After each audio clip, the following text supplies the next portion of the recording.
labo saddex afar shan lix toddoba sideed sagaal toban. labo saddex afar shan lix toddoba sideed sagaal toban. Alxamdulilaahi rabbil caalamiin. taariikhdu waa 16 bisha sagaalaad. waxaan wadnaa barnaamijkii isku guurintii markabo walaasheen ah iyo yarkii aadan. marka maanta waxaa soo gaaray maadaama aad iga barateen wax allaala wixii aan qabanayo inay wax toosan ay yihiin oo cad.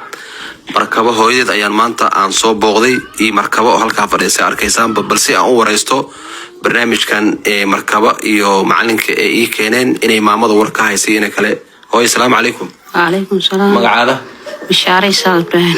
hooyo bishaaro markaba iyo waxaa imaaday aadan waxay ii sheegeen inay dad guur ku heshiiyay yihiin tabarna ay jirto. anigoo wakiilka ah muasasada khayriga Abubakar Sadiq waxaan go'aansanay geed dheer iyo geed gaaban inaan gurigaas u dhisno. marka maxaad war ka haysaa arrintaas? إني أهلينا الجور كتلدان كورة. inay heshiiyeen ee guur ku heshiiyeen waad ka war haysaa soo ma raalli baa ka tahay gabadhaada. marka insha Allah ta'ala barnaamijkii harnaa inaan galno ilaahay waxaan weydiisanaynaa inuu abshirta ilaahay noo waafajiyo. waad maqashaan markaba hooyadeed waxay tiri waan ogahay inay guur ku heshiiyeen balse tabartii jeebkii ayaa ciilay.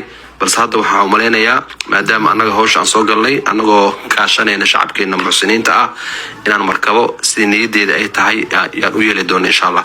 muuqaalka xiga waxaad ku arki doontaan annagii oo soo doonanay markabo kugal u soo fariisanay waxaan ula dhaqmo wanaagana nagula siin doono muuqaalo badan waxaan soo wadaa.